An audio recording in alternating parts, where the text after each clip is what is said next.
Morning guys! So for today's video po, magluluto tayo ng sinigang. Samahan niyo po ako.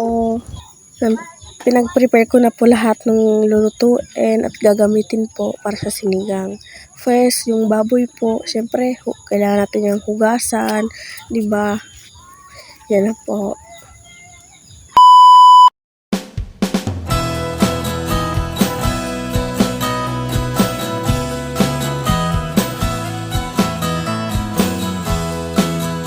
A few moments later.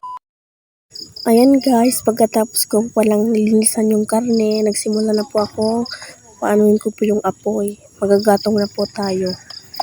Dito po sa amin, tinatawag yan magigatong sa Bicol. Ewan ko po sa Tagalog, di ko alam eh.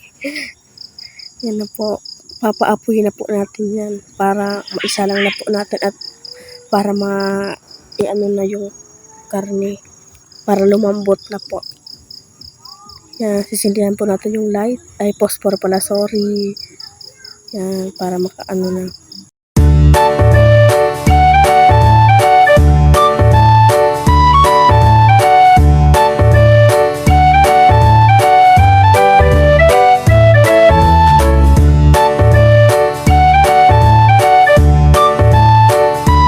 Five minutes later. Yan po guys, naapoyan na po natin. Pagkatapos po, ilalagay na po natin yung kawali sa salang para, ayan na po, mapalambot na po natin yung karne. Lalagyan po natin syempre ng tubig. Tapos, hihintayin lang po natin yan hanggang sa kumulo.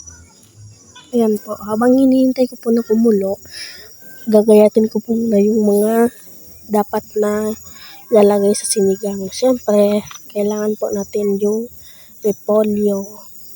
Hihiwain po natin yan para may lagay na po sa sinigang. Ang sarap yan guys. Sobra. Ang bango pa pag linagay yan. Yan, minekos-mekos na. Ayan na siya guys. Tapos na. Sunod ko pong gagawin ay maghiwa po ako ng rekado, sibuyas, tsaka bawang. Diba? Para mabango yung ating sinigang. O, tingnan mo naman yan. Paghiwa natin guys. Parang ano na yan. Pangkuha na yan ng panggatong. O, sunod natin yung kamatis para magkakulay yung sinigang. Sige. Yan o. Buti pa yung sinigang. Kinukulayan. O. Guys. Tapos po pala guys. Sunod na natin yung okra. Alam ko po na karamihan sa atin pinakaayaw yung okra. Pero nung ano po ako nung high school pa. Nung ang strand ko po ay cookery. Tas may pag nagluto po kami ng, kunyari nagbe-bake, tas nagluto po kami ng pagkain. Tas binibigyan po kami ng teacher namin ng yung parang guidebook. Tas siyempre kailangan po namin basahin yung bawat gulay doon. Tsaka yung ano yung purpose nila. Tas nabasa ko doon guys yung okra daw. Ano daw yun, yung panggamot sa mga di nagkakaanak. Ganon. Tas sabi sa akin ng classmate ko, kinakain mo ba yan? Sabi ko, oo, syempre. Tapos sabi niya ng klase sa akin, parang sipon. Pero guys, paborito po yan ng mama ko, yung okra. Tapos, pinsan nga po, nilalaga lang namin yan. Tapos yung ginagawa po ng nanay ko, nilalagay na po yan sa kanin na luto na. Yung ilalagay po yan sa ibabaw ng kanin. Yun nga po, pagkatapos kong gayatin ng lahat ng mga sangkap, siyempre, kailangan po natin hugasan para ligtas tayo sa mga germs, di ba? Para walang, minsan kasi sa mga gulay may mga uod, ganoon. Kaya dapat kailangan natin linisan. Ayun guys, inutusan pala ko ng papa ko na bumili ako ng mga pampalasa. Kaya, diretso ako sa tindahan para bumili. A few moments later. Ayun na po guys, nilagay na po yun ng papa ko yung ricado. Pagkatapos po ay inutusan po ko ng papa ko na hiwain ko daw yung mga kalamansi para may pangpaasok sa sinigang. Ayun na guys, nahiwa ko na po yung kalamansi. Pagkatapos nilagay na po ng papa ko yung kamatis para magkakulay yung sinigang. Sana all kinukulayan. Buti pa yung sinigang.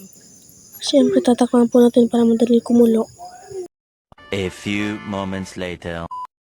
Yan na po guys, lagay ko na po yung lahat ng sangkap.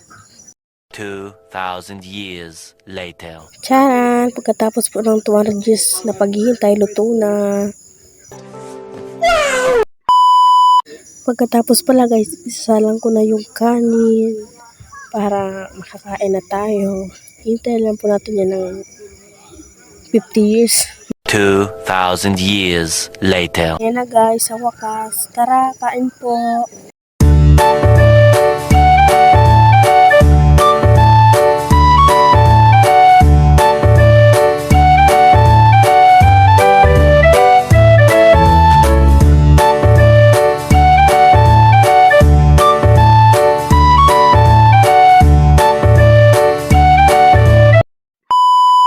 Ayun guys, tapos na po akong kumain. Thank you po Lord sa panibagong blessing, sa panibagong araw. Thank you po sa pagsama. Bye!